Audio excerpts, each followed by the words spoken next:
반갑습니다. 3부 예배에 오신 여러분 주님의 이름으로 환영하고 축복합니다. 오늘이 무슨 날인 줄 혹시 아십니까? 네. 오늘은 여러 가지 의미가 있는데요. 먼저는 주님이 부활하신 날입니다. 여러분 믿으십니까? 주일은 주님이 부활하신 날을 기념하는 날입니다. 또 오늘은 싱크가 매월 한 달 이사 집필대로 지키는 또 이사 집필대의 날이기도 합니다. 주님께서 우리에게 베풀어 주신 그 사랑을 우리의 일상 가운데서 우리가 살아가는 사람들에게 나누고 또 흘러보내는 그런 이사 집필대 시간이기도 합니다. 그리고 또 오늘은 상반기 마지막 또 드리는 또 날이기도 합니다. 벌써 2018년 상반기가 마무리되는 그런 시간에 또 와 있습니다. 직장 다니시는 분들도 여러 가지 바쁜 일정도 있겠고, 우리 10동체 또 20동체까지 시험을 마치고 이제 한 학기가 마무리되신 분들도 있고요. 많이 힘들고 어려우셨을 텐데 이제 7월부터 시작되는 이 학기에 하나님께서 우리와 함께 하시고 우리를 인도하시는 것을 다시 한번 신뢰하며 믿음으로 잘 이겨내셨으면 좋겠습니다. 뒤돌아보면 우리가 힘들고 어려울 때, 그때도 즐거울 때도 하나님은 언제나 우리와 함께 계시고 계십니다. 언제나 함께 계시고요. 언제나 우리를 돌봐주고 계십니다. 그런데 우리가 느끼지 못하는 것뿐이지 주님은 언제나 우리와 함께 계십니다. 오늘 또 이 예배 가운데 주님은 함께 하시고 이곳에 임재하시고 곳에서 역사하십니다. 여러분을 만나시기를 소망합니다. 우리 그런 믿음과 소망을 가지고 우리 다 같이 사도신경으로 우리의 신앙을 고백하도록 하겠습니다. 나는 전능하신 아버지 하나님 천지의 창조주를 믿습니다. 나는 그의 유일하신 아들 우리 주 예수 그리스도를 믿습니다. 그는 성령으로 잉태되어 동정녀 마리아에게서 나시고 본디오 빌라도에게 고난을 받아 십자가에 못 박혀 죽으시고 장사된 지 사흘 만에 죽은 자 가운데서 다시 살아나셨으며 하늘에 오르시어 전능하신 아버지 하나님 우편에 앉아 계시다가 거기로부터 살아있는 자와 심판하러 오십니다. 나는 성령을 믿으며 거룩한 공교회와 성도의 교제와 죄를 용서받는 것과 몸의 부활과 영생을 믿습니다. 아멘.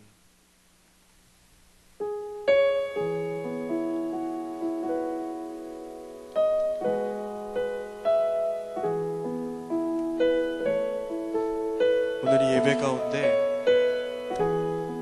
우리가 세상에서 듣고 싶은 그 기쁜 소식들보다 우리가 방금 이제 할 이 찬양의 가사와 같은 내 뜻보다 크신 그 주님의 계획이 더 큰 기쁨의 소식이었으면 좋겠습니다. 또한 우리에게 이 아버지 하나님의 크신 계획이 우리에게 평안을 주고 위로를 주는 너무나도 크시고 기쁜 소식이었으면 좋겠습니다. 함께 그것을 기대하며 찬양하며 나아가시겠습니다. 내 아버지 그 품 안에서 내 영혼은 안전합니다. 주 손길로 내 삶을 안으시니 그 평강이 나를 덮습니다.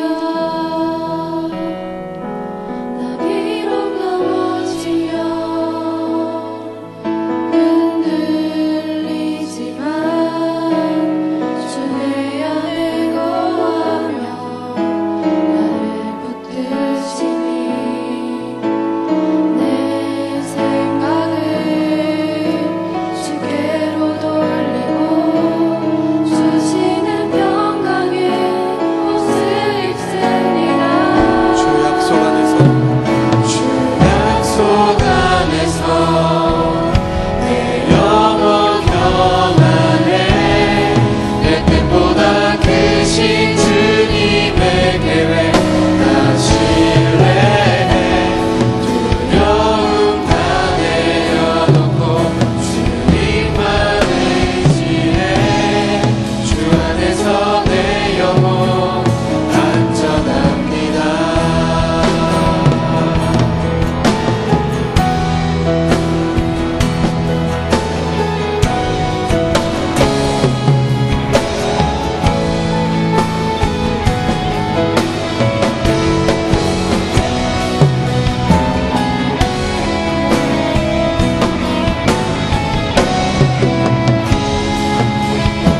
우리의 두려움을 다 내려놓고 신뢰하며 한 번 더 고백하며 나아가십시다. 내 아버지 품 안에서 내 영혼은 안전합니다.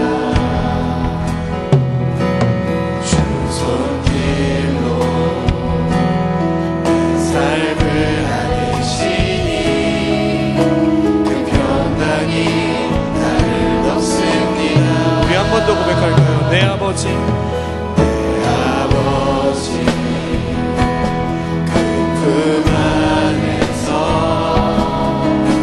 내 영혼은 안전합니다.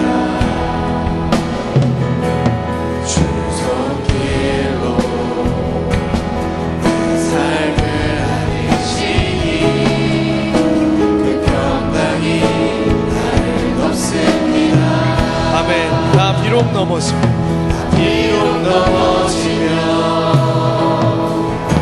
흔들리지만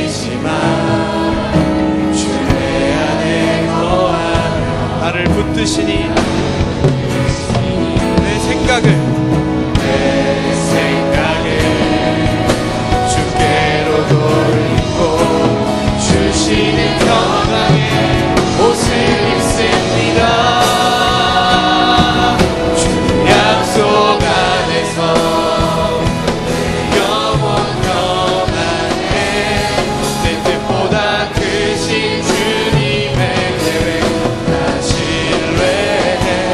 두려움 다 내려놓고 주님만 의지해. 주 안에서 내 영혼. 우리 목소리로 고백하며 나갑시다. 나 비록 넘어지며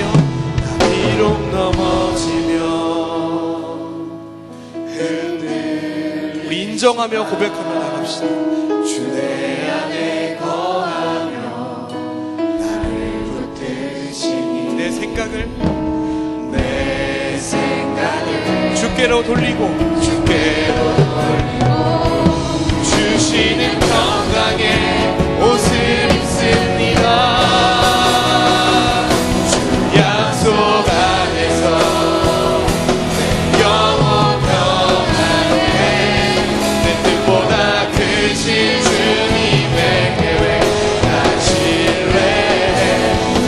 두려움 다 내려놓고 주님만 의지해.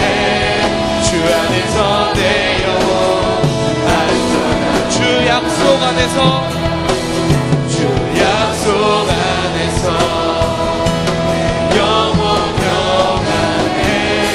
내 뜻보다 크신 주님의 계획 나 신뢰해. 두려움 다 내려놓고 주님만 의지해. 주 안에서 내 영혼 안전합니다. 두려움 다 내려놓고 두려움 다 내려놓고 두려움 다 내려놓고 두려움 다 내려놓고 두려움 다 내려놓고 두려움 다 내려놓고 우리 마지막으로 두려움 다 내려놓고 두려움 다 내려놓고 주님만 의지해. 주 안에서 내 영혼 안전합니다. 우리 이 시간 잠잠히 기도하며 나갑시다. 주님, 내 영혼이 주 안에서만 안전합니다. 주님, 내가 주로부터만 진정한 평안을 누릴 수 있음을 기억합니다. 주님, 나에게 그 은혜의 때를 기억하게 하여 주시옵소서. 온전히 아버지 한 분만 붙들며 나아가게 하여 주시옵소서. 이 시간 우리 이렇게 기도하며 예배 가운데로 깊이 나아가십시다.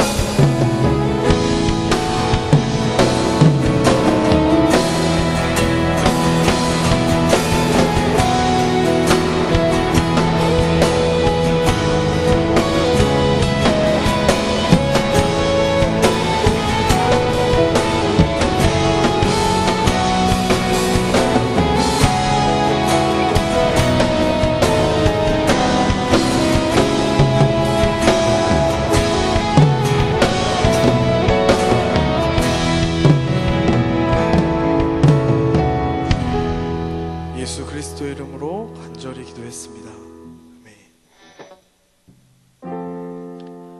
주의 팔에 그 크신 팔에 안기세. 우리 기쁨으로 주의 팔 영원하신 영원하신 팔에 안기세.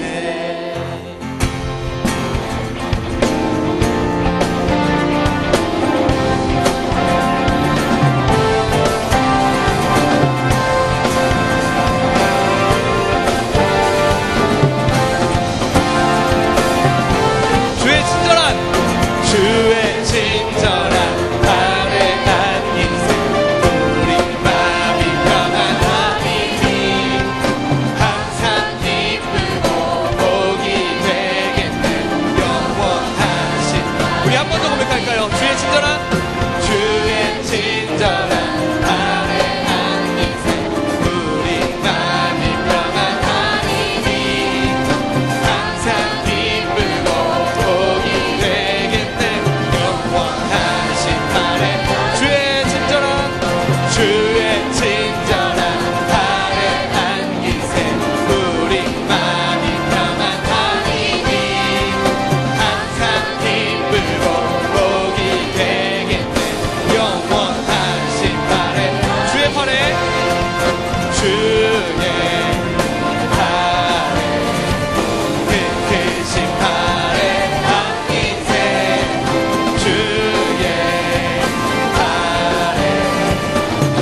일어나셔서 박수로 우리의 최선을 다함으로 주님께 예배합시다.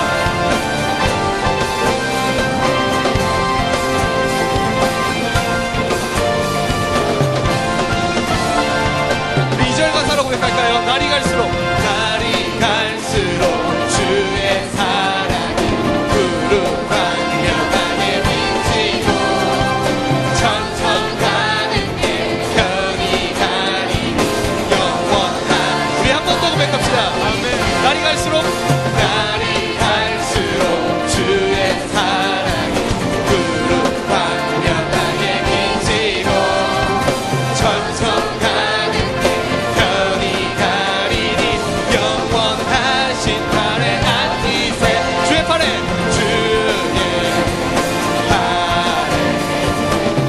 크신 팔에 안기세 주의 팔에 영원하신 팔에 주의 보좌로 나아갈 때에 기뻐 찬미 소리 외치 겁과 두려움 없어 우리 큰 목소리로 영원히 영원하신 팔에 안기세 주의 팔에 크신 팔에 안기세 주의 팔에 영원하신 팔에 한 번 더 고백합시다. 주의 팔에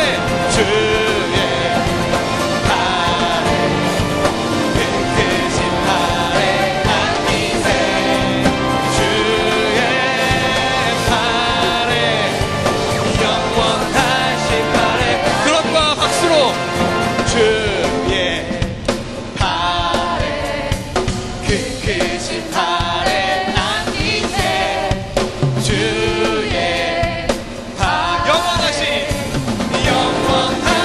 팔에 안기세 주의 팔에 크신 팔에 안기세 주의 팔에 영원하신 팔에 안기세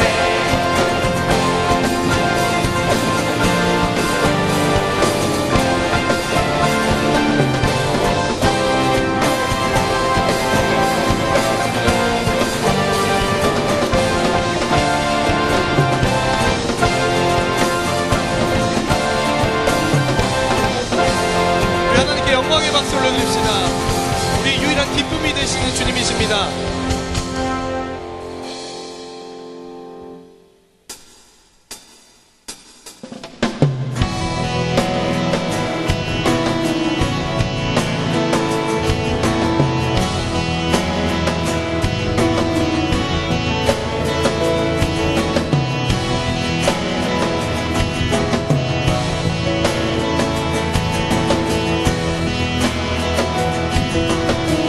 주와 같이 길 가는 것 주와 같이 길 가는 것 즐거운 일 아닌가 우리 주님 걸어가신 발자취를 밟겠네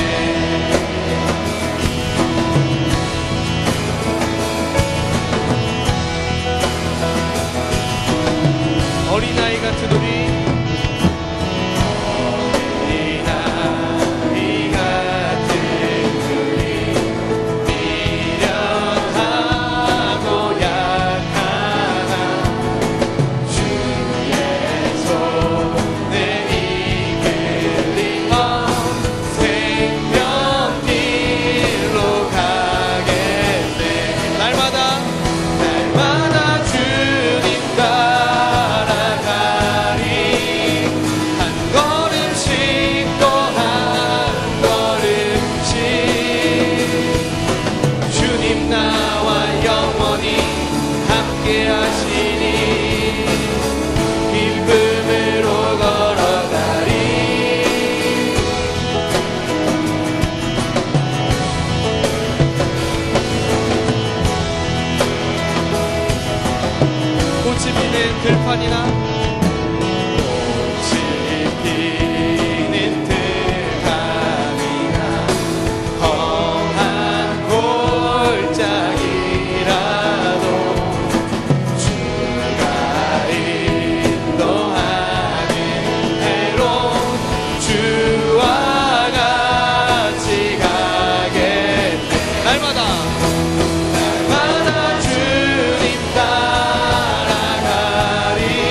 한 걸음 주 예수와 함께 날마다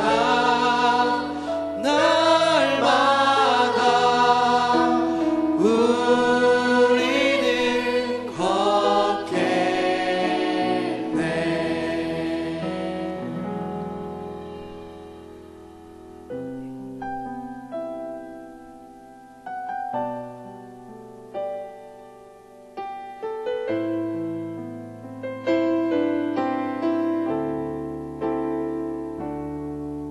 내게 허락하신 시련을 통해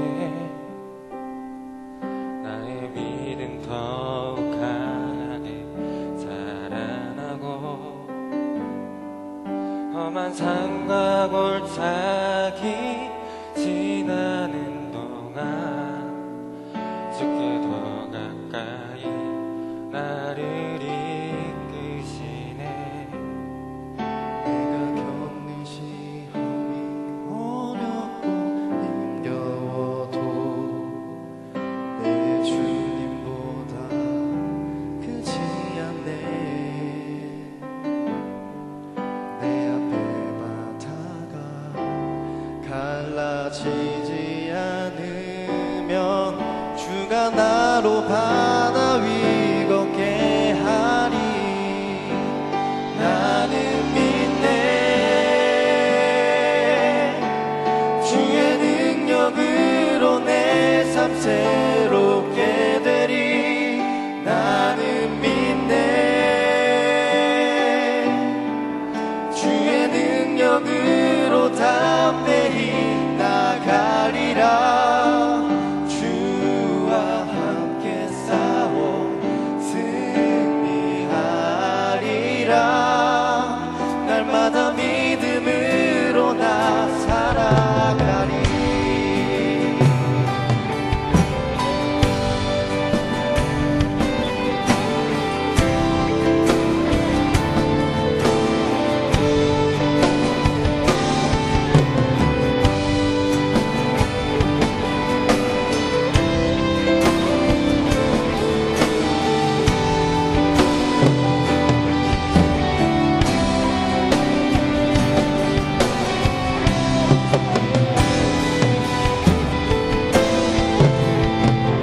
함께 고백하며 나갑시다.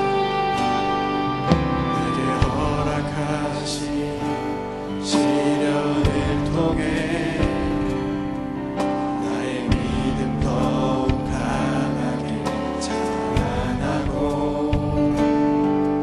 험한 산과 골짜기 지나는 동안 주께 더 가까이 나를 이끄시네.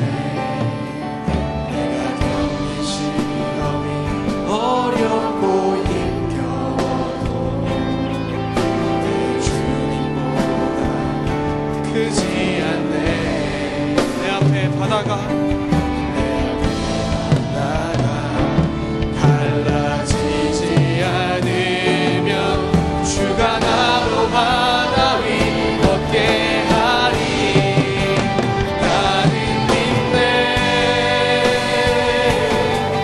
주의 능력으로 내 삶 새롭게 되리. 나는 믿네. 주의 능력으로 담대히 나가리라. 주와 함께 싸워 승리하리라. 날마다 믿음으로 나 우리 목소리로 고백하며 나갑시다. 내 앞에 바다가 내 앞에 바다가 갈라지지 않으면 주가 나로 바다 위 걷게 하리. 나는 믿네. 나는 믿네. 주의 능력으로 내 삶 새롭게 되리. 우리 앞에 고백하십시다. 나는 믿네. 주의 능력으로 담대히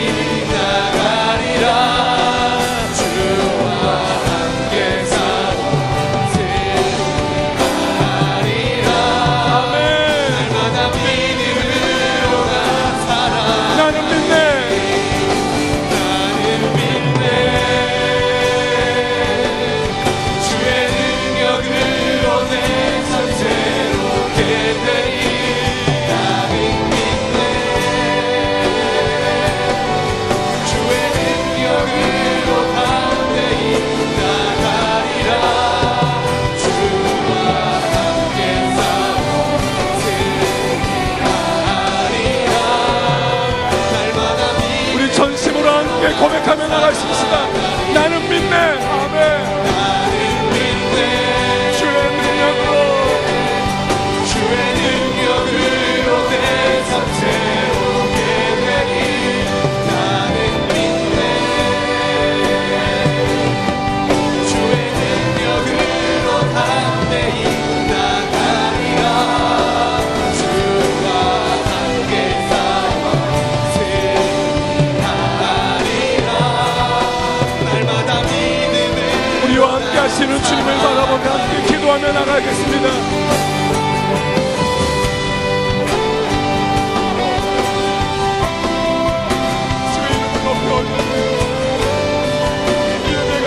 하시는 주님을 찬양합니다.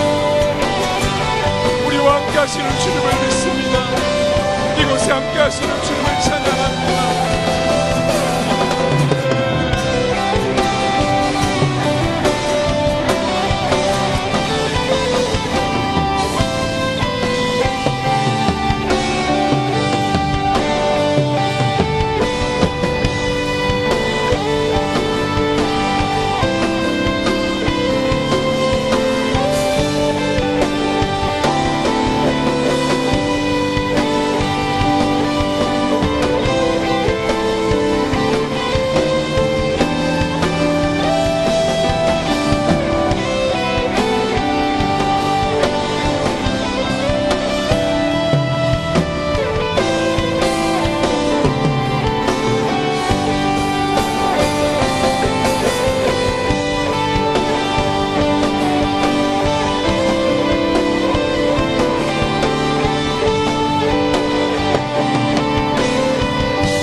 사랑의 하나님, 주께서 허락하신 오늘 말씀을 사모하고 기도하게 하심을 감사드립니다.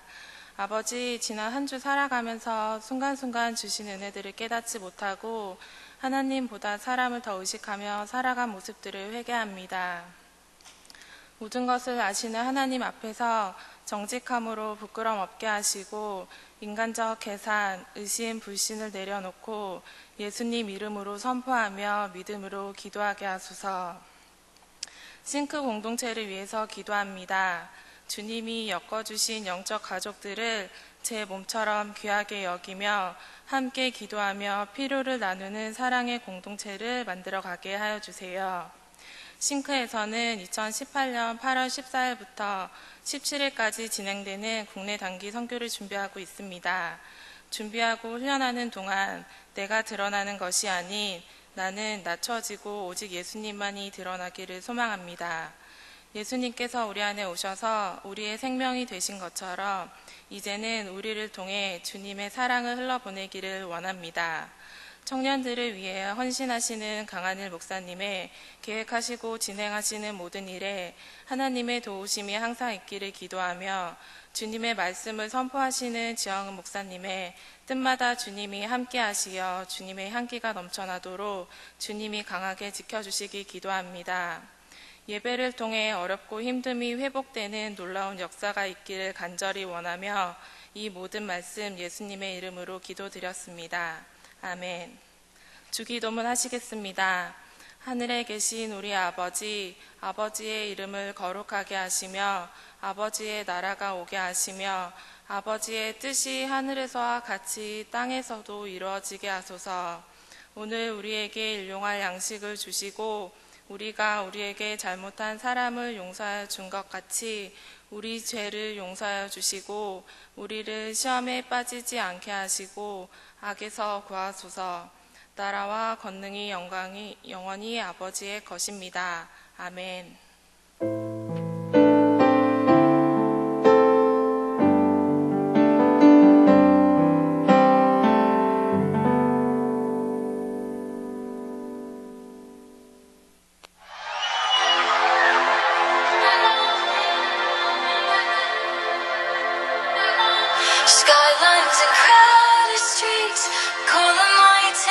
passion,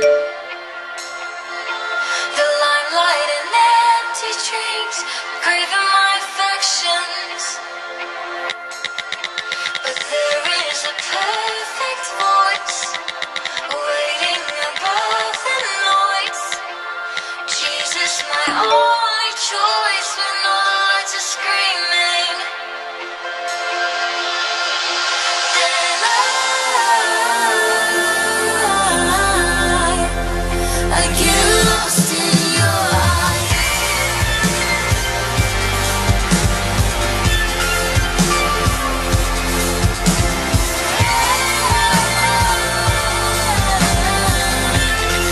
And find a clarity to make the watercolors erase. But I'm not gonna look away, no. I get lost in your eyes.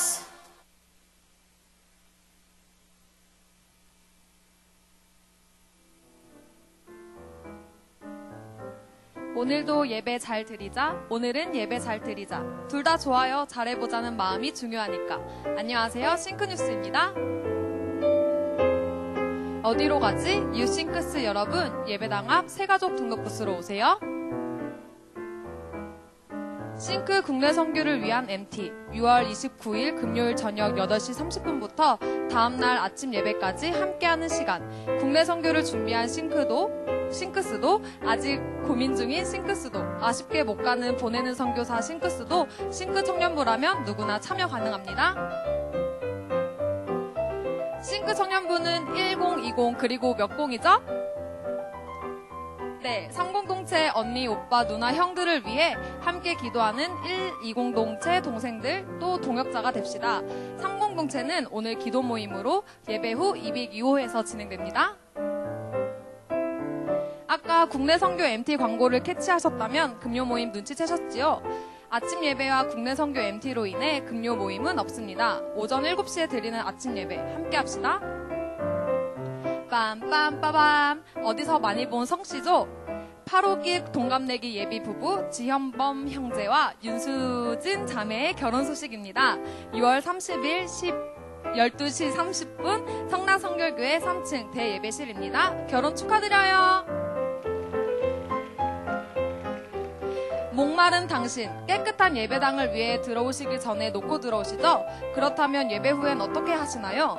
놓고 가신 물건 없으신지 확인해 주세요. 내 거 치우는 김에 옆에 것도 치우면 그게 바로 이사 집힐 때 아닌가요? 여러분의 싱크뉴스였습니다. 고맙습니다.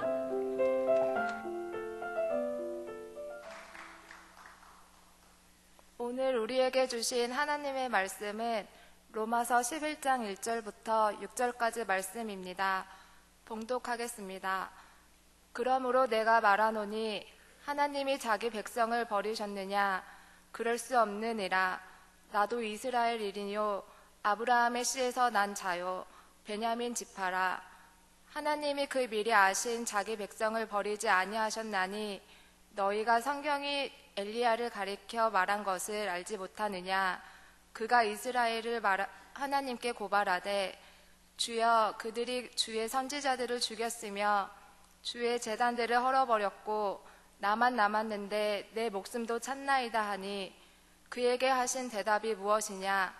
내가 나를 위하여 바알에게 무릎을 꿇지 아니한 사람 7,000명을 남겨두었다 하셨으니 그런즉 이와 같이 지금도 은혜로 택하심을 따라 남은 자가 있느니라. 만일 은혜로 된 것이면 행위로 말미암지 않음이니 그렇지 않으면 은혜가 은혜되지 아니하느니라. 아멘. 아멘. 기독교 신앙의 중심은 66권 성경입니다. 그러니까 기독교 신앙의 심장은 66권 성경을 하나님의 말씀으로 믿는 것이고 그리고 하나님의 진리로 믿는다. 이게 이제 기독교 신앙의 제일 중심인 거죠. 66권 성경의 모든 내용을 예언이라고 얘기할 수 있습니다. 근데 보통 우리가 예수를 믿는 사람들이 예언 그러면 뭐 예언의 은사 뭐 이런 얘기도 하잖아요. 또 예언 기도 이런 표현도 쓰죠. 그러니까 앞으로 일어날 일들을 알아맞추는, 미리 아는, 이제 그거를 예언 이렇게 언론벌이에 들어오죠. 사실은 예언이라는 말의 예자가 미리 예자입니다. 그러니까 미리 앞으로 일어날 일들에 대해서 말한다. 그게 이제 글자 그대로 예언 이렇게 되는 거죠. 근데 사실은 예언이란 성경의 뜻은 지금 얘기한 이거는 부차적인 거라고 볼 수가 있어요. 더 근본적인 뜻은 앞날에 일어날 일을 미리 안다, 미리 말한다. 그게 아니고요. 예언의 근본적인 뜻은 하나님이 주신 말씀을 대신 전한다. 이게 예언의 근본적인 뜻이에요. 구약성경 히브리어의 구약성경에 나오는 예언에 대한 이런저런 단어들이 여러 개고요. 또 신약 성경에도 있는데 그런 모든 것을 종합적으로 또 성경의 문맥을 따라 말씀드리면 예언 이거는 하나님이 주시는 말씀을 받아서 대신 말한다. 그래서 가장 적합하게 번역하면 예언이 아니라 대신할 대자 써서 대언 이렇게 얘기하면 제일 정확합니다. 구약 성경의 예언자들은요, 과거 지나간 일에 대해서도 말했어요. 지금 현재 우리가 어떻게 살고 있는지 거기에 대해서도 말했고, 또 그 다음에 앞으로 일어날 일들에 대해서도 얘기했어요. 그러니까 과거, 현재, 미래 전부 다 포함이 되죠. 가장 간단한 예를 하나 들어보겠습니다. 구약 성경에 나오는 예언자들이 공통적으로 그들의 선포한 말씀에 공통적으로 들어있는 게 있는데, 이스라엘 민족이 과거에 애굽에서 어떻게 탈출하게 됐는지, 출애굽하게 됐는지, 그거는 하나님이 권능의 팔로 그들을 구하신 거잖아요. 그러면서 예언자들은 그 은혜를 잊어버리면 안 된다. 너희가 구원받은 것을 기억해라. 그리고 또 광야 생활 40년 할 동안 하나님이 어떤 표적, 기적을 일으키시면서 너희를 보호하시고 이끄셨는지 그거 잊어버리면 안 된다. 이렇게 책망하고 또는 하나님의 은혜를 다시 회상시킵니다. 그러면 그런 경우에는 그 예언자들이 얘기한 거는 과거 일에 대해서 얘기하는 거죠. 그죠? 과거 지나간 일에 대해서. 그러니까 그런 거예요. 예언자들이 선포한 모든 말씀은 과거, 현재, 미래가 다 들어있다. 그리고 사람이 사는 모든 분야, 모든 영역이 다 포함된다. 근데 중요한 핵심은 하나님이 과거에 대해서든 현재에 대해서든 미래에 대해서든 사람에 대해서든 국가 사회에 대해서든 무엇에 대해서든지 간에 하나님께서 주시는 말씀을 대신 전한다. 이게 예언이라는 본래적인 뜻입니다. 자, 그 다음에 이제 좀 좁은 뜻으로 예언을 생각하면 우리가 보통 생각하는 그런 뜻이 들어있어요. 앞으로 일어날 일을 미리 말하는 거죠. 이러이러한 일이 일어날 것이다. 이렇게 될 것이다. 뭐 그것도 물론 하나님이 주신 거고요. 이 좁은 뜻으로 예언을 말할 때 성경에는 이런 좁은 뜻의 예언, 미래에 대해서 예고한 이런 것들 중에서 이루어진 것도 있고 아직도 이루어지지 않은 것도 있습니다. 구약 성경 문헌은 구약 성경 39권의 내용은 대략 2700년 전, 2600년 전, 700년 전 그때쯤에 쓰인 것이 많고요. 그 다음에 이제 더 내려오면서 2300년 전 뭐 이렇게 쓰인 것도 많고, 또 단편적인 기록으로는 2600~700년 전보다 더 오래된 것도 있죠. 신약 성경은 대략 지금으로부터 2000년 전 또는 한 1900여 년 전 뭐 이때 이제 쓰여진 것들이 신약 성경 문헌들입니다. 그러면 66권 성경이 그때 기록될 그 당시의 시점을 기준으로 해서 보면 앞에 이러한 일이 일어날 것이다 이렇게 얘기했는데, 이제 현재 우리가 살고 있는 이 시점에 서서 보면 옛날에 그렇게 미래의 일을 예고한 것 중에서 이미 성취되고 일어난 일들도 있어요. 근데 현재 우리가 서 있는 시점에서 아직까지 일어나지 않은 일들도 있습니다. 예를 들죠. 예수님께서 살아계실 당시에 2000여 년 전이죠. 그때 예수님께서 예루살렘 성전의 파괴를 예언하십니다. 제자들이 예루살렘 성전이 참 멋있습니다 하고 해질녘에 예루살렘에서 나가면서 감탄을 합니다. 그때 예수님께서 이 성전이 돌 하나도 돌 위에 놓여 있지 않을 정도로 철저하게 파괴될 것이다 예고하십니다. 예수님의 그 예고 또는 그 예언은 대략 한 30몇 년 뒤에 이루어집니다. 나중에 로마의 황제가 되는 사람인데 티투스 장군이 로마 군대를 이끌고 와서 예루살렘을 포위하죠. 몇 년간에 걸친 공격 끝에 예루살렘이 함락되고 아주 처절하게 파괴됩니다. 그러니까 예수님께서 예루살렘 성전 무너진다, 요 예언은 우리가 살고 있는 시점에서 보면 그걸 말씀하신 뒤에 이루어진 거죠. 예수님께서 하신 말씀 중에서 이루어지지 않은 것, 그런 것들도 있겠죠. 그 중에 하나만 대표적으로 얘기하면 예수님이 내가 다시 온다. 그러니까 예수님의 재림에 대한 예언. 이거는 아직까지 이루어지지 않았죠. 그죠? 특별히 예수님의 재림에 대한 예언은 성경 창세기부터 계시록까지 전체 성경에서 아직까지 이루어지지 않은 예언 중에서 가장 대표적인 것이 바로 예수님의 재림에 대한 예언입니다. 예수님의 재림은 사실은 한 30여 년 전인가요, 벌써. 그때 우리 한국 사회에서 어떤 이단 집단이 예수님이 몇 월 며칠 날 재림한다, 이렇게 얘기해서 굉장히 사회적으로까지 큰 혼란이, 무리가 있었던 그런 일도 있었죠. 예수님의 재림에 대해서 가장 확실한 사실은 두 가지입니다. 첫째, 예수님은 분명히 재림하신다. 두 번째, 그날과 그 시간은 아무도 모른다. 이 두 가지가 확실한 거예요.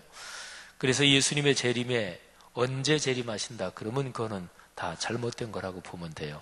언제쯤 재림한다, 그것도 잘못된 거로 보면 돼요. 확실한 거는 재림하신다. 언제? 그건 아무도 모른다. 하나님 아버지만 아신다. 이런 거죠. 예수님께서 재림하신다는 이 재림신앙을 분명하게 갖는 게 신앙에서 굉장히 중요합니다. 우리가 사는 현상적인 세상은 영원히 계속되지 않습니다. 물질은 절대로 영원하지 않습니다. 언젠가는 하나님이 창조하신 세상을 하나님이 마감하시고 그리고 다시 오시고 영원한 나라가 도래한다. 이 신앙이 기독교 신앙에서 참 중요합니다. 어떤 면에서는 우리 젊은이들에게는 이게 깊이 와닿지 않을지도 모르겠어요. 제가 대학원에서 공부할 때, 지금은 세상을 떠나셨는데 박봉랑 교수님이란 분이 계세요. 근데 그 교수님이 그때 당시에 연세가 많이 드시고 이제 대학교 교수들이 정년 퇴임이 60 중반 이렇게 되죠. 거의 퇴임하실 때가 다 되신 교수님인데 그분이 이런 말씀하신 게 기억이 납니다. 당신이 쭉 이제 학자로서 생활하면서 아무래도 나이가 점점 들어가니까, 그러니까 예수님의 재림이나 또는 종말이나 이런 거에 대해서 관심이 더 가게 되더라. 그래서 그런 주제에 대한 신학적인 작업도 더 많이 하게 되더라. 이런 얘기를 하셨던 기억이 있습니다. 그래서 재림 또는 종말 또는 그냥 개인의 인생에서 내 인생이 언제 마지막이 될 것인가, 그거는 젊은이들한테는 아무래도 좀 거리가 있다고 보는데, 그래도 예수님의 재림 신앙은 이건 참 중요합니다. 이거는 인생 철학 또는 인생관, 세계관으로 보면 내가 걸어가는 시간이 또는 내가 살아가는 이 현상적인 세계가 유한하다. 이거는 굉장한 사상의 가치가 있는 것입니다.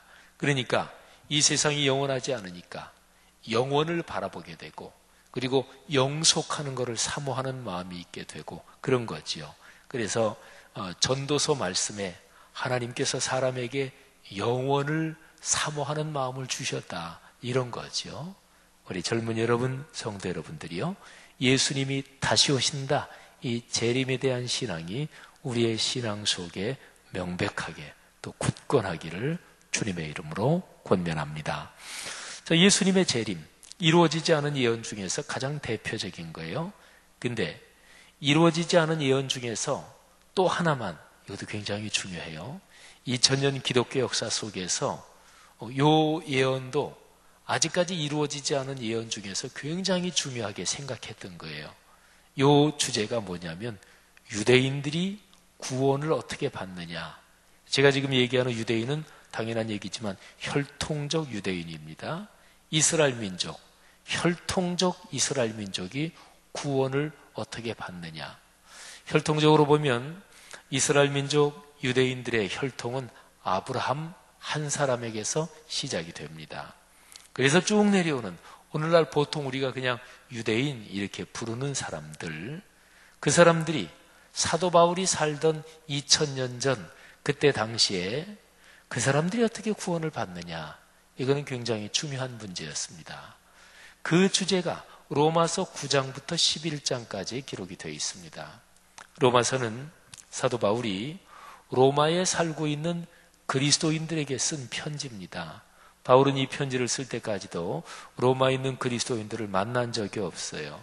또 로마에 가보질 않았고, 그런 상황에서 바울은 로마에 들를 계획을 가지고 있었습니다. 근데 로마에 들르기 전에 그 로마시, 로마 제국, 거대한 로마 제국의 수도지요. 거기에 들르기 전에 미리 편지를 써보내는 거예요. 로마에 살고 있는 그리스도인들 중에서는 유대인도 있었습니다. 그리고 유대인이 아닌, 말하자면 이방인 또는 헬라인이라고 부르는 사람도 또 같이 있었겠죠. 사도 바울은 유대인의 구원 문제, 이스라엘 민족의 구원 문제에 대해서 굉장히 가슴 아프게 그 문제를 끌어안고 있었어요. 왜냐하면 그때 상황이 그랬어요. 예수 그리스도, 그러니까 예수 그리스도는, 예수는 그리스도시다. 그리스도란 말은 메시아라는 말하고 똑같아요. 그리스도는 헬라어고 메시아는 히브리어고, 구약 성경의 언어가 히브리어지요. 신약 성경의 언어는 헬라어지요. 핸델의 유명한 오라토리오 메시아가 있지요. 근데 그리스도, 메시아 똑같은 말이에요. 바로 하나님께서 인류를 구원하시기 위해서 세상에 보내시는 구세주인 거죠. 근데 예수, 그분이 바로 메시아다, 그리스도시다. 이게 기독교 신앙의 심장이죠. 근데 그 예수님이 혈통적으로 보면 예수님도 유대인이죠. 아브라함의 혈통에서 태어나셨으니까. 근데 유대인들은 예수님을 메시아로 또는 그리스도로 인정하지 않았습니다. 예수님이 십자가에 못 박혀 돌아가신 것은, 예수님을 그렇게 십자가에 못 박혀 돌아가시게 한 게 유대인들이었어요. 그죠? 대제사장, 그리고 서기관들, 바리새인들, 이 사람들은 유대인들 중에서 가장 중요한 지도자들이죠. 그러니까 유대인들이 예수를 박해했어요. 이스라엘 민족이 예수를 박해했어요. 하나님께서 과거에 이스라엘 민족을 먼저 선택하시고 이스라엘 민족을 통해서 구원의 복음을 세계 모든 민족에게 전파하려고 하셨는데, 전파하기는커녕 메시아 그리스도가 오셨는데 그 유대인들이 메시아 그리스도를 거부했고, 그리고 메시아 그리스도를 믿는 사람들, 그리스도인들의 모임인 교회 공동체를 박해했단 말이에요. 교회는요, 시작될 때부터 박해 속에서 시작됩니다. 그러면 교회를 누가 박해하고 누가 핍박했을까요? 우리가 보통 얼른 머리에 떠오르는 게 로마 제국, 네로 황제 생각이 나죠. 그런데 제일 처음에 교회가 출발할 때 교회를 박해한 것은, 로마 제국은 조금 나중이에요. 그건 바로 유대교, 우리가 보통 하는 말로 말하면 유대인들이 기독교, 교회를 박해하고 핍박했습니다. 그리고 이제 조금 있다가 로마 제국이 또 본격적으로 기독교인들을 박해하기 시작하지요. 자, 이런 상황 속에서 메시아 예수 그리스도를 거부하고, 거부하는 정도가 아니라 박해한다. 그러면 구원이 없는 거잖아요. 사도 바울이 보기에 그 당시에 이런 상황 때문에 사도 바울은 가슴이 아팠습니다. 아픈 정도가 아니에요. 마음에 얼마나 근심이 많았는지, 또는 이 문제 때문에 막 고통스러운데 이 고통이 그치지 않고 계속됩니다. 사도 바울이 유대인의 구원 문제에 대해서 자기 심정을 표현해 놓은 게 있는데, 로마서 9장, 10장, 11장 이 3장이 유대인의 구원 문제를 다루는데 3장이 시작되는 9장 1절부터 3절까지에 바울의 그 뼈아픈 심정이 잘 담겨 있습니다. 한번 들어보세요. 내가 그리스도 안에서 참말을 하고 거짓말을 아니하노라. 나에게 큰 근심이 있는 것과 마음에 그치지 않는 고통이 있는 것을 내 양심이 성령 안에서 나와 더불어 증언하노니 나의 형제, 유대인을 말하죠. 나의 형제 곧 고륙의 친척을 위하여 내 자신이 저주를 받아 그리스도에게서 끊어질지라도 원하는 바로라. 아멘. 여러분 이 구절 한번 잘 생각해 보세요. 바울은 내 동족, 내 혈통, 같은 혈통 유대인 또는 이스라엘 민족이 구원을 받을 수만 있다면, 그 당시는 구원은커녕 그리스도를 배척하고 교회를 박해하는 사람들이었으니까, 근데 구원을 받을 수만 있다면 그러면 내가 저주를 받아도 좋다, 그리스도에게서 끊어져도 좋다. 이거는 무지무지하긴 표현이죠, 그죠? 예수 믿는 사람들이 어떤 경우에도 뭐 내가 양보도 할 수 있어요. 남보다 좀 내가 좀 남에게 져줄 수도 있어요. 내가 좀 희생할 수도 있어요. 이건 신앙적인 덕목 중에 하나잖아요. 그런데 예수 그리스도에게서 내가 끊어져도 좋다. 이거는 양보할 게 아닙니다. 그렇게 하면 안 돼요. 그잖아요. 그게 신앙의 제일 중심이니까. 근데 사도 바울은 지금 그 얘기까지 하잖아요. 이거는 사도 바울의 심정이 얼마나 고통스러운가 하는 것을 이 구절에서 표현하고 있는 거예요. 사도 바울은 이런 고통을 겪고 있는데 사실은 바울 자신이 예수님을 만나기 전에 박해자, 핍박자였잖아요. 예수 믿는 사람을 체포해서 감옥에 가두고, 또는 스데반 집사님, 사도행전 7장에 나오죠. 스데반 집사님이 예수를 믿는 참 훌륭한 집사님인데, 유대인들이 스데반 집사님을 돌로 때려 쳐 죽일 때, 그때 사도 바울도 스데반 집사, 저 사람은 돌에 맞아 죽어도 좋다, 맞아 죽는 게 맞다 하고서 찬성 투표를 했고, 그리고 돌을 들어서 치는 사람들이 겉옷이 거추장스러우니까 겉옷을 이렇게 벗어났는데 사도 바울이 겉옷을 이렇게 맡아 갖고 있던, 말하자면 스데반 집사의 박해, 순교, 거기에 참여했던 사람이었습니다. 그런데 이 바울이 다메섹이라는 저 북쪽 먼 도시로 또 그리스도인들을 체포하러 체포영장을 받아가지고 가다가 그 다메섹 도상에서 부활하신 예수님을 만나죠. 예수님을 만나서 예수님이 바로 자기들이 그렇게 하나님의 말씀으로 믿는 구약 성경에서 예언된, 예고된 그 메시아요, 그 그리스도이심을 제대로 알고 하나님의 자녀로서 깊은 은혜를 받았거든요. 그러니까 사도 바울 자신의 체험이기도 한 거예요. 우리 민족이, 우리 혈통 유대인들이 메시아 그리스도를 박해하고 거부하는 큰 범죄를 저지르고 있다. 바울이 마음이 아픈 거죠. 이렇게 이 문제를 붙들고 마음의 고통을 느끼고 있는 사도 바울이 기도했겠죠. 신앙이 깊은 사람, 그리고 기도를 꾸준하게 하고 또는 기도 생활이 깊은 사람의 공통적인 특징이 있습니다. 그런 사람들은 어떤 문제 때문에 힘들잖아요. 그러면 그 문제를 놓고 기도합니다. 어떤 문제 때문에 고통스럽다. 그러면 그 문제를 놓고 더 집중해서 기도합니다. 중요한 문제가 있다.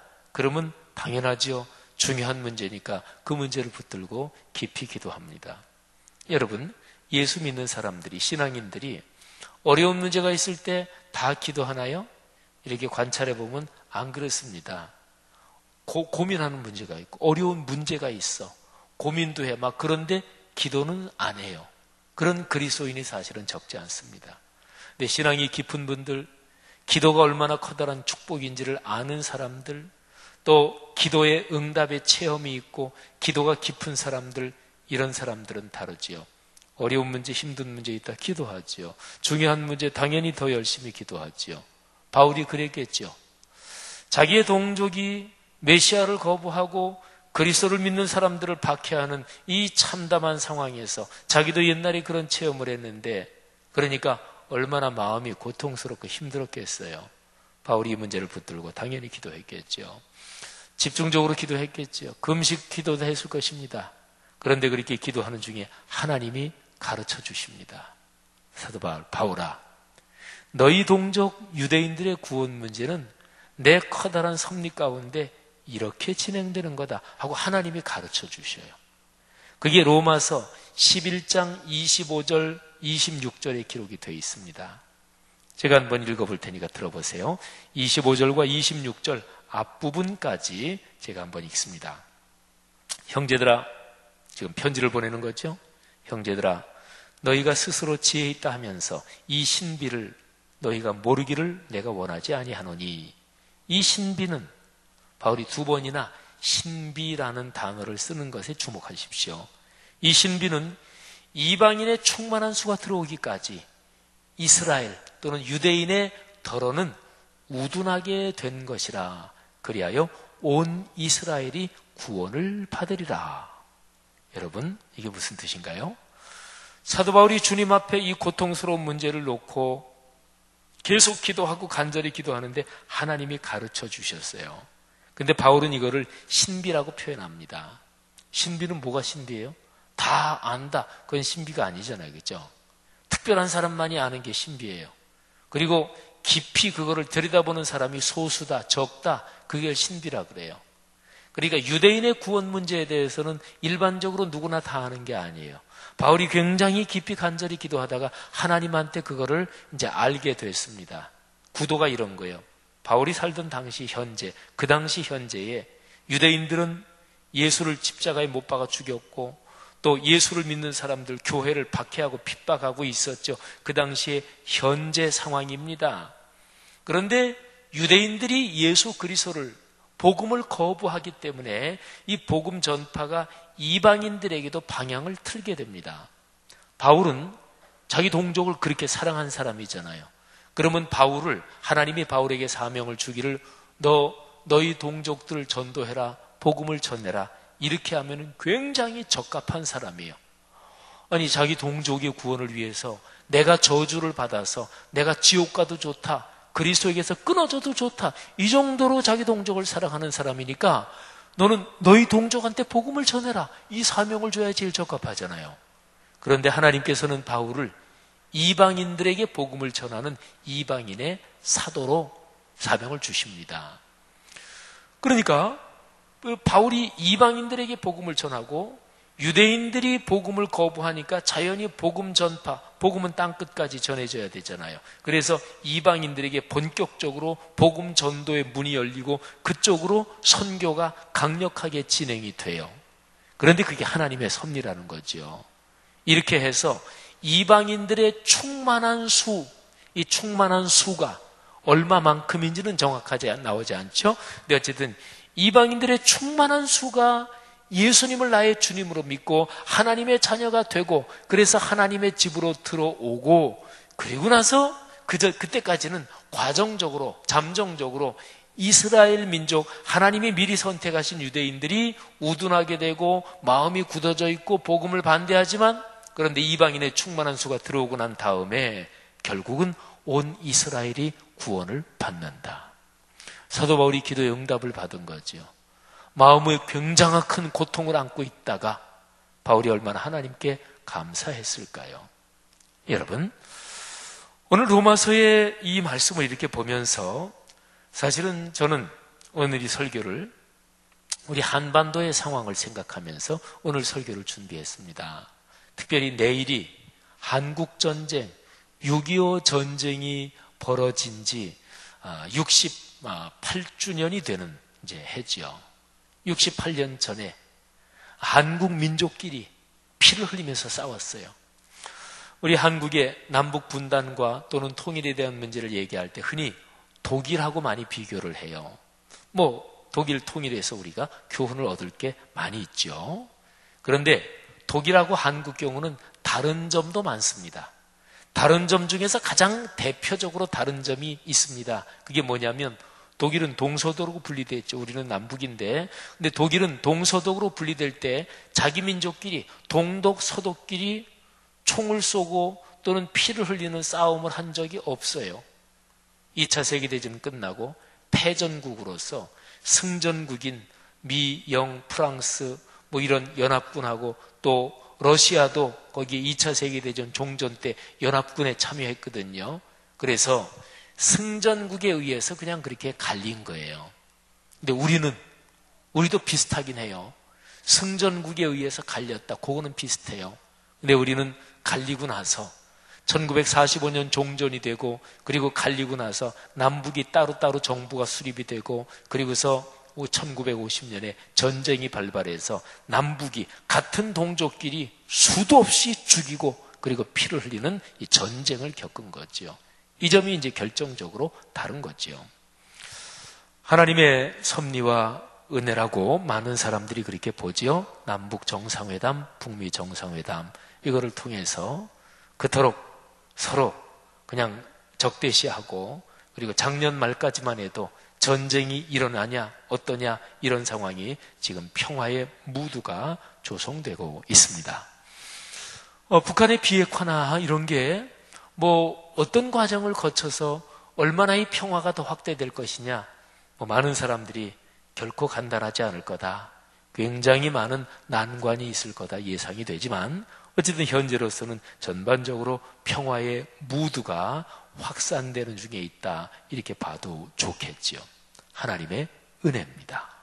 여러분 이 상황에서 오늘 이 성경의 본문 그러니까 사도 바울이 자기 동족 자기 혈족 이스라엘을 무지무지하게 사랑하잖아요. 오늘 여기에서 오늘날의 한반도 상황 우리나라의 상황에서 우리가 어떤 교훈을 받을 수 있을 것인가 하는 점이지요. 먼저 첫 번째는 신앙인은 애국자여야 합니다. 그러니까 그리스도인은 자기가 속한 그 국가 또는 자기가 속한 그 혈족, 그 민족을 사랑하는 사람이어야 합니다. 사도 바울이 지금 그러잖아요. 그죠? 근데 사랑하되 국수주의에 빠지면 안 돼요. 국수주의. 국수 좋아하는 사람 갑자기 국수가 생각납니까? 근데 이거 사전적인 뜻이 이렇습니다. 자기 국가, 그러니까 자기 민족과 자기 국가 요거만 탁월하다고 생각하고 다른 민족 그리고 다른 그 인종에 대해서는 아주 밑으로 깔아보고 배척하고 요걸 가리켜서 국수주의라고 그러죠. 아주 배타적인 생각이에요. 근데 국수주의적인 이거는 애국심이 곁길로 간 것인데 이거는 하나님이 가장 미워하시는 것입니다. 2차 세계대전 이전에 전범 국가가 독일, 이탈리아, 일본 이렇죠. 히틀러가 정권을 잡고 그리고서 독일 민족을 하나로 똘똘 뭉치게 만든 게 국수주의를 인용한 거예요. 이거를 이용한 거예요. 전 세계 모든 인종 중에서 우리 독일 민족이 가장 우수하다. 독일 민족의 혈통을 쭉 거슬러 올라가 봤더니 아리안족이라는 종족인데 인류 중에서 가장 탁월한 종족이다. 다른 인종들은 다 밑에다. 이러면서 말하자면 히틀러가 독일 민족을 뭉치게 만들었어요. 그리고 독일 교회도 거기에 동조했습니다.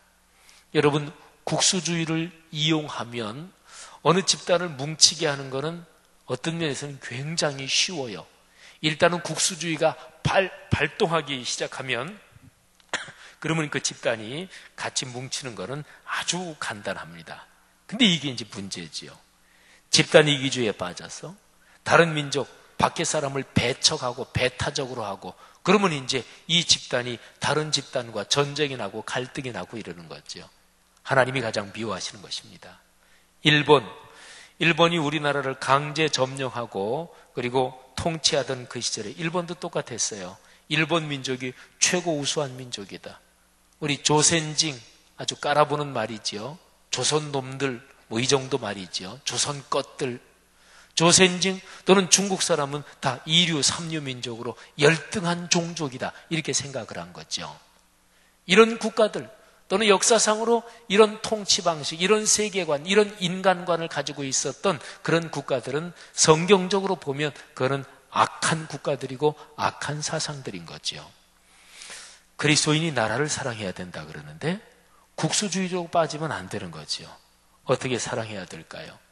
우리는 당연히 하나님, 우리나라 대한민국 경제가 넉넉해지게 하옵소서 당연히 기도해야죠. 또 현실적으로 다른 국가와의 갈등이나 대립에서 자기 나라를 지키기 위한 국방력이 현실적으로 튼튼해야 합니다.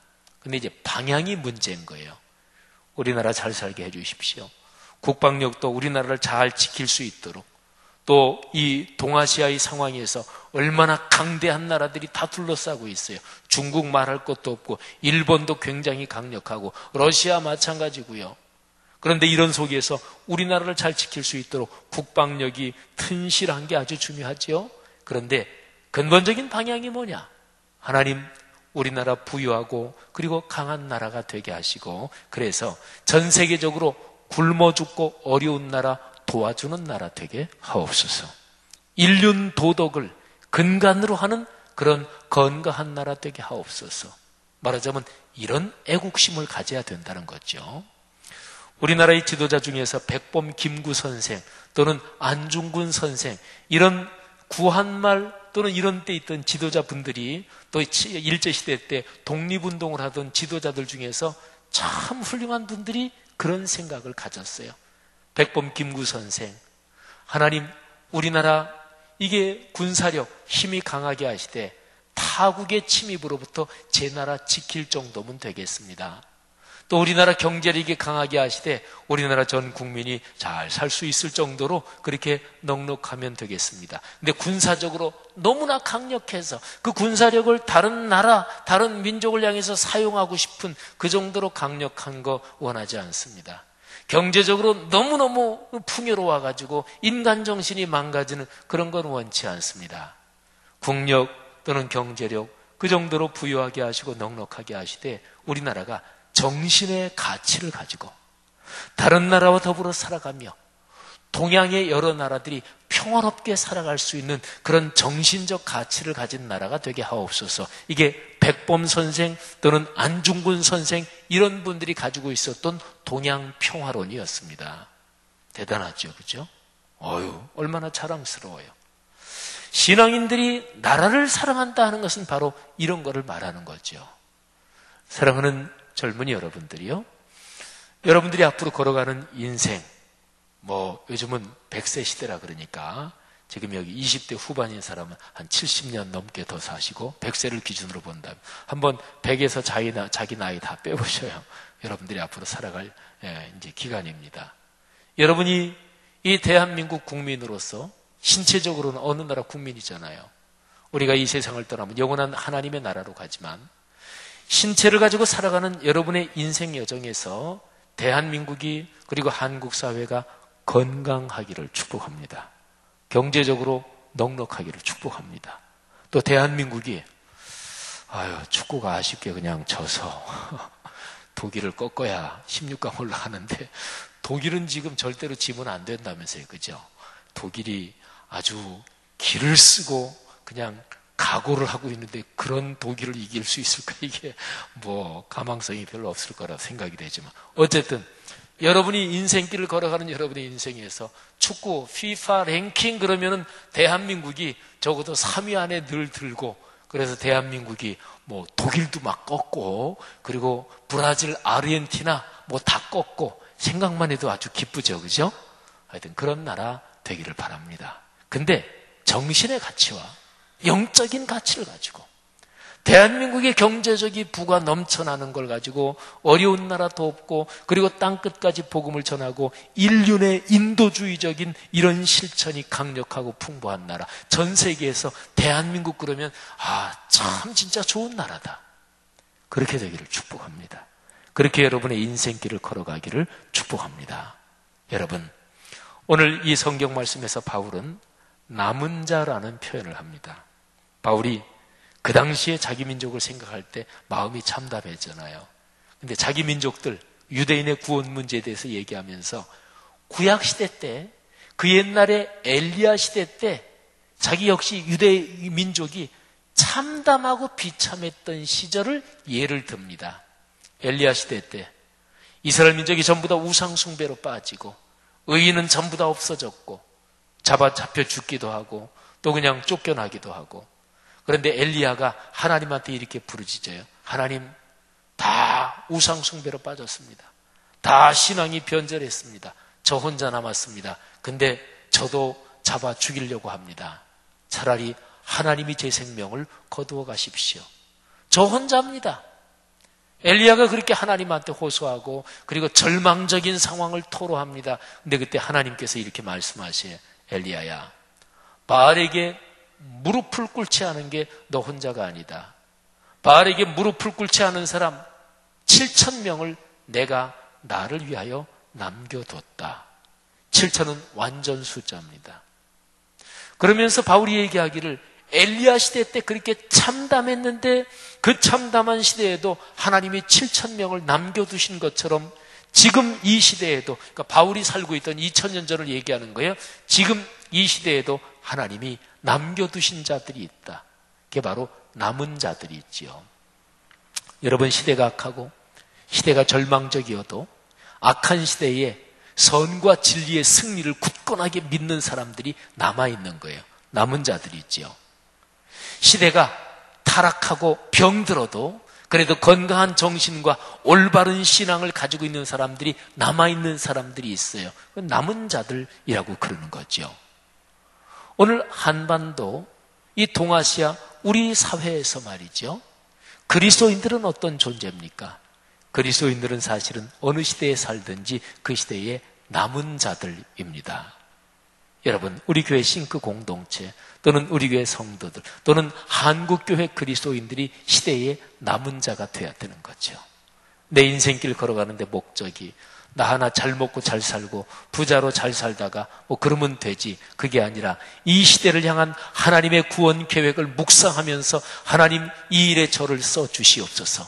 그리고 우리 그리스도인들이 이 사회에 살면서 그리스도인들 때문에 이 사회가 아름다워지게 하시고 그리고 그리스도인들 이 남은 자들을 통해서 하나님의 구원을 이루어 가시옵소서. 이런 그리스도인들을 통해서 우리나라가 아름다워지고 잘 될 줄로 확신을 해야 돼요. 우리 젊은이들이 하도 취업도 어렵고 여러 가지 경제 구조가 이게 참 이상하게 왜곡돼 있어서 그래서 많이 하는 말로 헬조선이라고 그러잖아요. 이 조선, 우리나라가 지옥 같다, 이제 그런 표현인데, 근데 그리스도인이 우리나라에 대해서 긍정적인 확신을 가져야 돼요. 우리나라는 잘 될 것입니다. 그리고 우리나라는 역량이 사실은 대단한 민족입니다. 하나님께서 이 사회의 남은 자들인 그리스도인을 통해서 우리 한국 사회 미래의 멋진 문들을 열어주시기를 주님의 이름으로 축복합니다. 특히 우리 교회, 우리 싱크 젊은이들 또는 말씀 삶 공동체 또는 이 한국 땅의 신실한 그리스도인들을 통해서 하나님께서 이 나라의 미래를 그렇게 이끄실 것을 믿습니다. 기도하겠습니다. 이 시간에 들은 말씀을 우리 심중에 꼭 끌어안고 한번 잠시 하나님 앞에 기도 올리는 시간을 갖겠습니다. 저는 여기 이 산부 예배 참석한 젊은이들에 비하면 저는 이 세상 살아갈 날이 여러분들보다는 뭐 짧겠죠. 통상적으로 보면 여기 있는 20대 또는 30대 또는 여기에 어른들도 계십니다만은 이 30대 또는 40대 초반의 젊은이들은 인생 살아갈 날이 우리 어른 기성세대보다 훨씬 더 많은 분들이지요. 그러니까 여러분이 살아갈 사회입니다. 뭐 나는 나중에 뭐 외국 가서 살 거야. 그러면 조금 더 범위를 넓히면 돼요. 여러분이 살아갈 세상입니다. 내가 살아갈 사회, 내가 살아갈 세상이 객관적인 모든 지표로 볼 때 비관적이다 그래도 아니야, 긍정적인 어떤 낙관적인 어떤 길이 있을 거야 이러고 살아야 되잖아요. 내가 살아갈 사회인데. 그런데 사실은 객관적으로 진짜 완전히 쭈그러들 거다 그런 것도 아닌데, 그야말로 저도 말하자면 6.25 이후에 태어난 세대지만 우리가 지식적으로 들어서 알고 있는 것처럼 6.25 이후에 한국은 완전히 초토화됐습니다. 전 세계에서 가장 가난한 나라고 가장 비참한 나라였어요. 근데 6.25 이후에 지금 한 60여 년 걸어오면서 전 세계 한 12, 11위의 국가가 됐어요. 경제력만 봐도. 굉장한 거죠. 인류 역사에 이런 일이 드물어요. 없어요. 제가 역사 전공한 사람이에요. 고대는 조금 다릅니다. 중세까지도 조금 달라요. 어떤 한 지도자가 나타나서 한 세대 만에 강력하게 만들고, 옛날에 힘 있으면 옆나라 옆민족 그냥 침략해서 뺏고 이러면 되니까. 근데 근대로 오면서 짧은 시간에 이렇게 강력하게 성장한 나라는 역사적인 사례가 별로 없어요. 싱가포르 대단히 발전했죠. 그것도 우리나라 비슷하게 그런 사례죠. 미국은 1700년대 건국이 돼서 한 150년 되면서 세계 강력한 나라로 부상했는데 참 특이한 사례죠. 이게 몇 개 안 된다니까요. 우리 민족이 그래요. 이번에 월드컵은 좀 신바람이 좀 나지 않지만 2002 한일 월드컵에서 단군 일의 5000년 역사에서 대한민국 젊은이들이, 대한민국 국민들이 그렇게 신명이 났던 적이 없다 그랬잖아요. 하나님이 우리 민족을 축복해 주신 근본적인 어떤 복이 있어요. 사랑하는 젊은이들이요, 우리 사회와 이 국가의 미래 또는 오늘날 세상의 미래에 대해서 확신을 가져야 돼요. 그렇게 확신을 가지는 그 사람을 통해서 하나님께서 긍정적이고 복된 미래를 그 사람이 체험하면서 열어가게 하실 것입니다. 하나님은 믿고 기도하는 사람에게 응답해 주십니다. 이 시간에 다 같이 통성으로 기도하고 바로 이어질 성찬 예식을 위해서도 자신을 성찬하며 기도하겠습니다. 통성으로 잠시 기도하지요. 하나님 아버지 은혜 감사합니다. 우리가 걸어갈 세상, 하나님께서 나를 이 땅에 아직은 사시도록 두신 이 세상 가운데서 하나님의 축복을 확신하게 하시고 예수 그리스도의 십자가의 복음이 땅끝까지 전파되며 이 일을 위해서 하나님이 선택하신 어떤 민족, 어떤 사회, 어떤 국가, 하나님 우리나라 대한민국 한민족이 그런 하나님의 사랑을 받게 하옵소서. 주님, 여기 있는 귀한 젊은이들이 그런 긍정적인 생각을 갖고 인생길을 걷게 하시고 하나님이 그 기도에 응답하여 주옵소서. 우리나라 우리 민족 축복해 주심을 믿습니다. 감사합니다. 하나님 아버지, 우리가 기도한 이 기도를 응답하신 줄 믿습니다. 또 우리 교회 참으로 이 귀한 젊은이들, 또 우리의 모든 성도님들, 하나님이 열어주시는 아름답고 복된 미래의 모두 주인공들이 되게 하옵소서. 주님이 명하신 성찬 예식에 참여합니다. 하나님께서 이 시간 성령으로 함께해 주옵소서. 예수님 이름으로 기도 올립니다. 아멘. 주님의 명에 따라 성찬 예식을 거행합니다. 성찬위원들은 앞으로 나와서 준비해 주시기를 바랍니다. 주보에 있는 평화의 인사, 저와 여러분이 교독하겠습니다. 주님께서 사도들에게 말씀하셨습니다. 너희에게 평화를 주노라. 하나님의 평화와 기쁨이 여러분에게 충만하시기를 축원합니다. 이제 받은 은혜를 생각하면서 다 같이 평화의 찬송을 부릅시다. 한반도의 평화의 기운이 더 널리 퍼지게 하옵소서.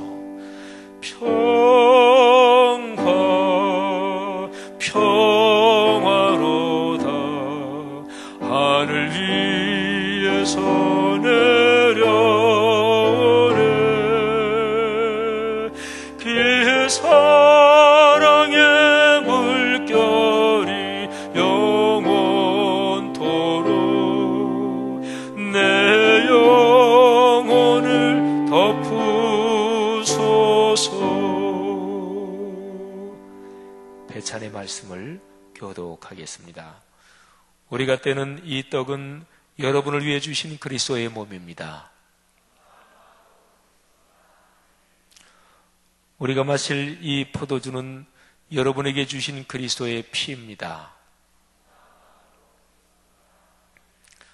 분병과 분잔의 말씀입니다. 성찬위원들은 단위로 올라오셔서 떡과 잔을 받으시면 되겠습니다.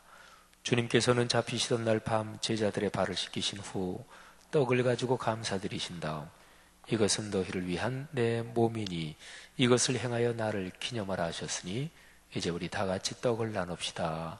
아멘. 떡을 잡수신 후 또 잔을 가지고 이 잔은 내 피로 세운 새 언약이니 이것을 행하여 마실 때마다 나를 기념하라 하셨으니 이제 우리도 잔을 받읍시다.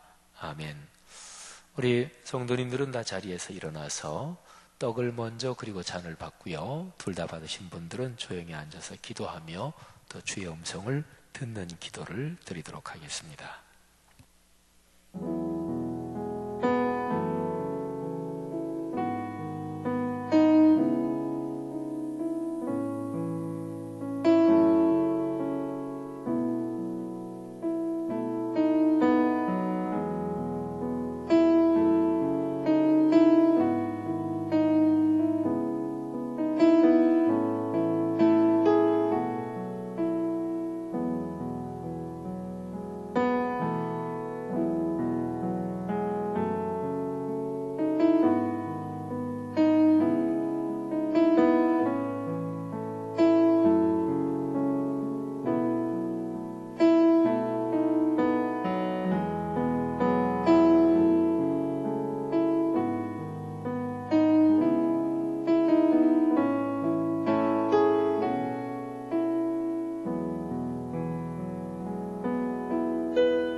사랑하는 지체 여러분, 지금 이 시간 이 자리에 하나님께서 충만히 함께 계십니다.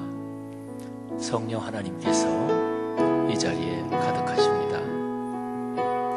여러분이 믿음을 가지고 주님의 몸과 보혈에 참여할 때 성령께서 여러분의 영혼을 터치하시고 여러분의 마음을 넉넉하게 강하게 하실 것입니다. 또 우리 기독교 역사에서 성찬은 가장 중요한 은혜의 통로입니다. 몸에 질병 또는 약한 것이 있는 사람이 성찬을 통해서 치유의 은혜를 받기도 합니다. 이 시간에 주님을 신뢰하십시오. 여러분의 삶의 이런저런 문제를 주님께 고백하십시오. 주님께서 여러분을 도우실 것입니다. 주님은 여러분을 깊이 사랑하십니다.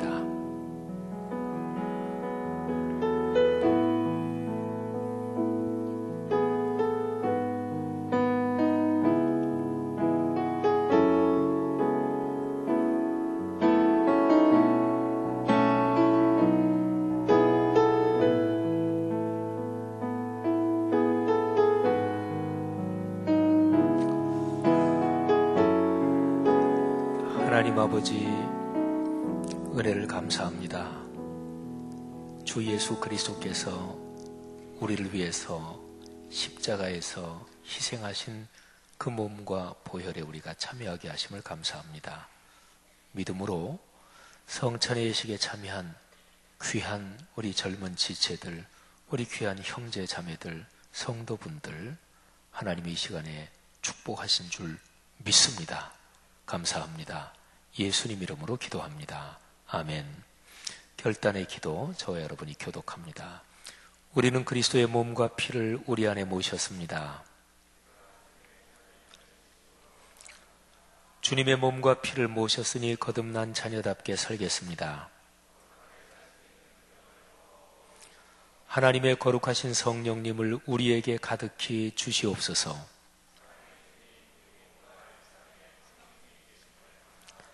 형제자매들이여, 우리에게 구원의 비밀을 깨닫게 하신 주께 간구합시다.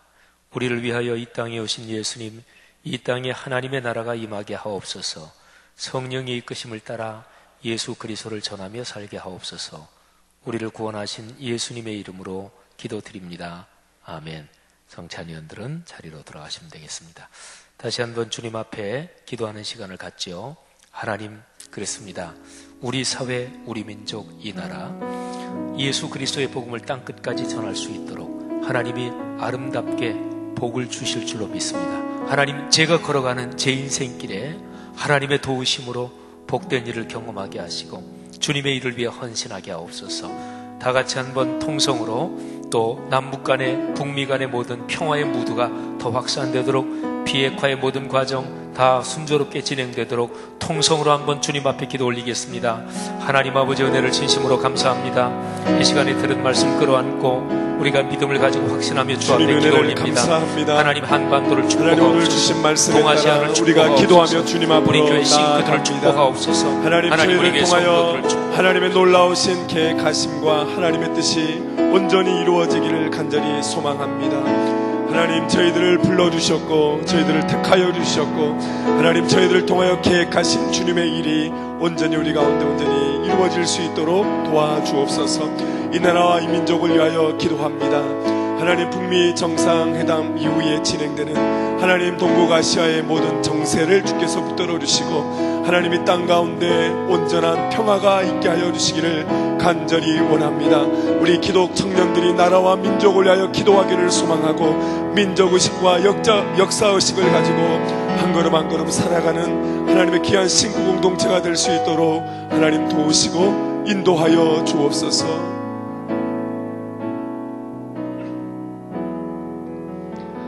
하나님 은혜를 감사합니다. 오늘 주신 말씀에 따라 우리가 결단하며 기도하였습니다. 하나님의 은혜가 이곳에 온전히 임하기를 소망합니다. 우리가 주님의 말씀을 듣고 결단한 내용들이 우리의 삶에 온전히 열매로 드러날 수 있도록 도와주옵소서. 예수님의 이름으로 기도합니다. 아멘. 한 가지만 강구를 드리겠는데요. 저희 싱크 공동체는 매월 24일을 이사 집필 때, 그러니까 이제 사랑을 집필 때라는 슬로건을 걸고 함께 나누고 있습니다. 이것을 하는 이유가 무엇이냐면 주님께서 우리에게 베풀어 주신 그리스도의 사랑이 우리 안에 머물지 않고 우리를 통해서 계속 우리가 살아가는 일상 가운데 흘러가기를, 그것을 위해서 헌신하기를, 바로 그것이 선교라는 것을 함께 고백하고 그걸 실천하기 위해서 매월 이사 집필 때를 만들어서 함께 하고 있습니다. 오늘은 주일이 24일이라서 일상에서 여러분 직장에서 하는 것은 아니지만 꼭 오늘은 아니더라도 6월 한 달 동안 여러분에게 살아가는 하나님이 여러분을 보내시는 그 일상 가운데서 주님의 사랑이 조금씩 흘러가실 수 있도록 여러분의 삶에 하나님의 사랑을 부으시면 감사하겠습니다. 이 시간에 우리 여러분이 드리신 예물 우리 찬양하며 하나님 앞에 드리겠습니다.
하나님 은혜에 감사드립니다. 벌써 2018년 6월 1년의 반이 지나가고 있습니다. 6개월간 싱크 공동체 청년들을 지켜주시고 축복해 주셔서 감사드립니다. 오늘 우리가 들은 말씀 다시 한번 가슴에 새기고 붙들고 나아갈 때 주님께서 함께 동행하여 주시고 붙들어 주시옵소서. 우리 싱크 청년들이 어느 곳에 있든지 무슨 일을 하고 있든지 그 장소와 하는 일에 축복해 주시옵시고, 어떠한 일이 있거나 고민이 있거나 결정이 어려울 때 주님 앞에 기도하면 기도를 들어주시옵시고 그 모든 것들을 해결될 수 있는 지혜를 주시옵소서. 넉넉하지 않지만 예물 드립니다. 그 손길 위에 축복해 주시옵시고 쓰이는 곳마다 주님의 영광이 드러나게 하시옵소서. 이 모든 말씀을 예수님 이름으로 기도드리옵나이다. 아멘. 우리 함께 일어나셔서 우리 찬양하고 제가 축도하겠습니다.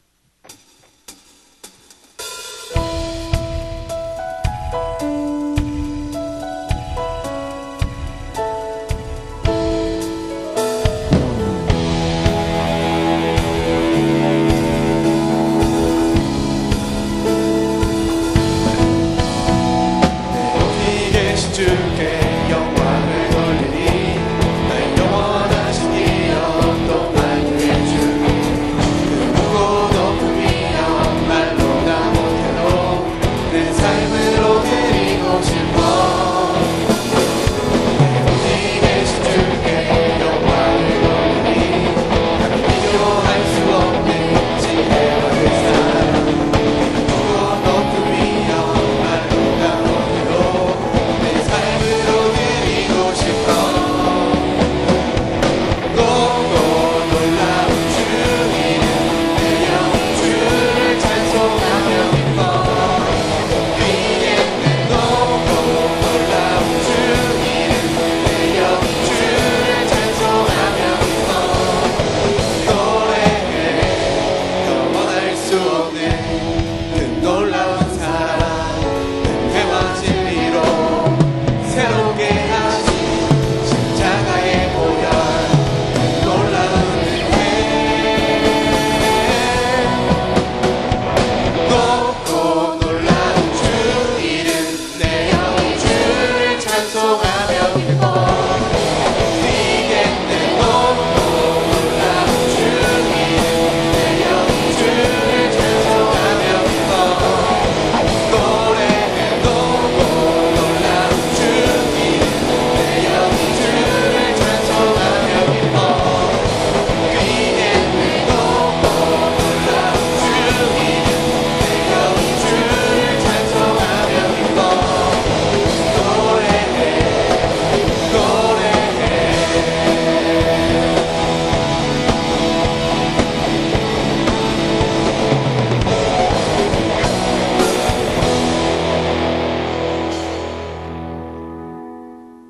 이제는 예수 그리스도의 은혜와 하늘 아버지의 크신 사랑과 성령님의 인도하심이 오늘 주님의 말씀을 듣고 그 말씀에 따라 살아가기로 다짐하는 모든 지체들과 성도들에게 지금부터 영원토록 함께 하옵시기를 간절히 축원하옵나이다.